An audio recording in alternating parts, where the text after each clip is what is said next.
Good morning. This is Willie Arcilia, your brand doctor and your inclusive economist. Allow me to share my thoughts, my sentiments about the ongoing differences between former President Rodrigo Roa Duterte and our current President Bongbong Marcos, especially as regards the proposed People's Initiative or CHACHA. Napanood ko po ang video speech ng ating dating Pangulo Rodrigo Roa Duterte nung linggo sa Davao. And I have to say that I felt shocked to hear those serious allegations. I felt saddened, I felt bad also, and I felt mad, no? Shocked because the allegations are very serious, no? That ito pong People's Initiative na akala po natin galing po sa mga taong bayan ay hindi pala ganoon nangyari, kundi galing sa mga ating mga honorable congressmen lamang, no? And also shocked to hear about the motives. Sabi nga ng ating dating Pangulong Duterte na ang motives talaga is to effect a change in the system of government eventually from a popular presidential system into a parliamentary form kung saan ang ating mga members of parliament na lamang ang siyang boboto ng ating prime minister. Okay?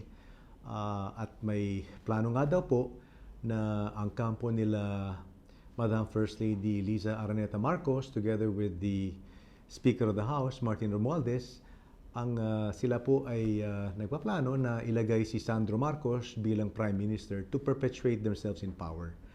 So that was really shocking and very serious allegation, no? Kaya po napagtanto ko na talagang kailangan na po talaga natin baguhin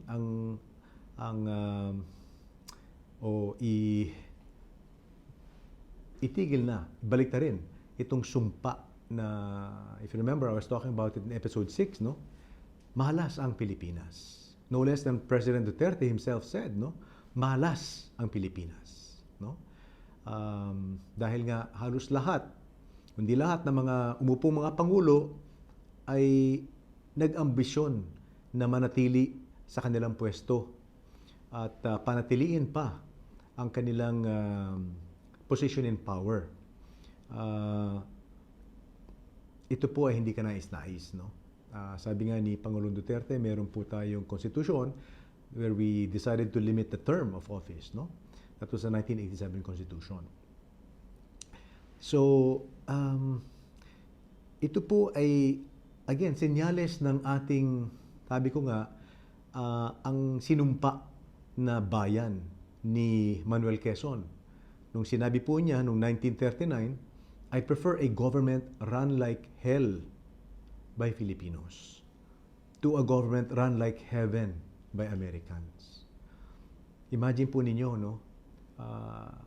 Katoliko tayo, Kristiyano tayo. In fact, Manuel means, the name comes from Emmanuel, which means God is with us. Pero nanaisin pa po niya na papatakbuhin tayo ng parang impyerno. At alam naman natin, ang nagpapatakbo ng impyerno ay si Satanas, ang mga demonyo. Kaya po, hindi po, sabi ko nga, I felt sad, bad, and mad, but I'm not surprised. Again, I am not surprised. Why? Ito na nga po yung sinasabi natin na tayo po ay pinatatakbo ng mga kampon ni Satanas, ng mga demonyo, no? Bakit? Kung nasabi yun. Yun nga po ang ninais ni Quezon. Kaya sunod-sunod po yan. Ito pong corruption, wag nating isipin na ngayon lang yan. Panahon pa lang Marcos, mulat sa pool pa ho.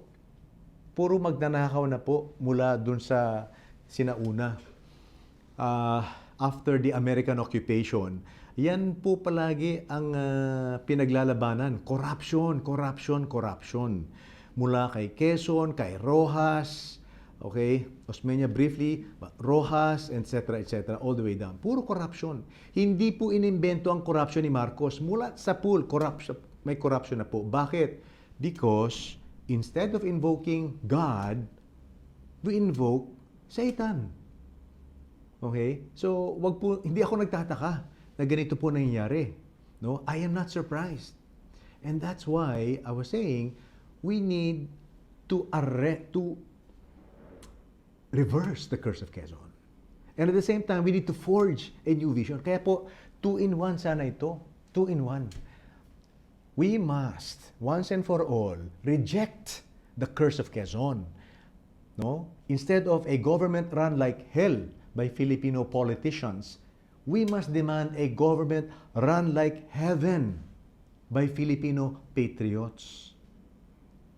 Once we agree on that vision, 2-in-1 ho yun. Tinanggalan natin yung sumpa, meron pa tayong maganda at honorable, okay, gagagalang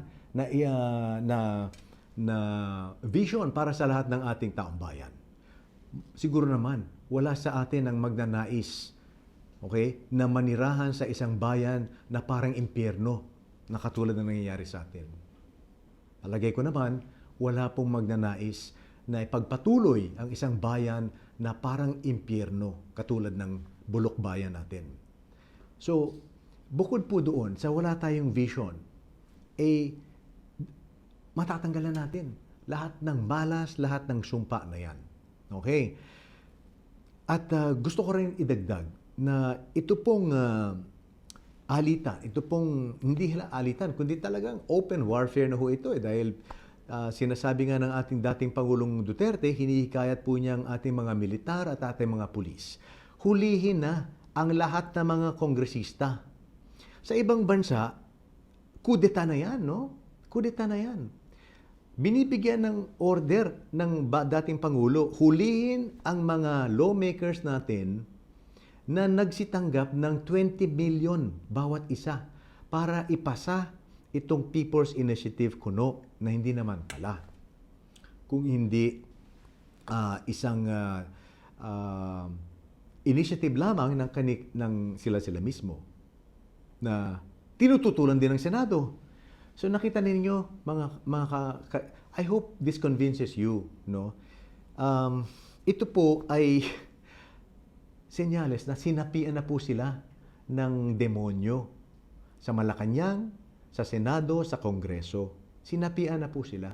Hindi na nila alam, ang ginagawa nila ay utos na ng demonyo, utos ni Satanas. Puro kademonyohan na po ang ating gobyerno. Mantakin po ninyo, magsisinungaling na ito po ay People's Initiative na hindi pala. Pangalawa, tatanggap pa ng 20 million each. Hindi naman ho siguro kabanalan yon, kung hindi kasalanan. Hindi naman po siguro kasantuhan, kundi kademonyohan. At para ating i-maneuver ang charter change, para manatili sa power ang isang pamilya, hindi po ako nagtataka kung bakit ganun, galit na galit na galit na galit na galit si Pangulong Duterte, no? Na nagtatawag na ng magkahiwa-hiwalay na po ang Pilipinas. I felt bad and mad and sad. But again, I am not surprised because alam na po natin, ang Diyos, pinagkakaisa tayo. Ang demonyo, ang siyang naghihiwa-hiwalay sa atin. God unites, Satan divides. Ito na nga po ang pruweba. Nagkatotoo ang pangarap at ang sumpa ni Manuel Quezon. 80 years na po tayo ganito. A nation, a government run like hell by Filipino politicians. Okay. Para sa akin po, dapat hindi sila mag-away. Bakit? Ang totoong kaaway natin, iisa lang po, ang pangalan niya, Satanas. Yan ang kaaway ng taong bayan. Hindi Duterte, Marcos, Senado at Kongreso. Isa lang po ang kaaway natin, pwede ba? Magkaisa po tayo para labanan ang kademonyohan ni Satanas. Siya lang po ang kalaban natin. Hindi po tayong magkakapatid, magkababayan, kapuso, kapamilya, magkakasama.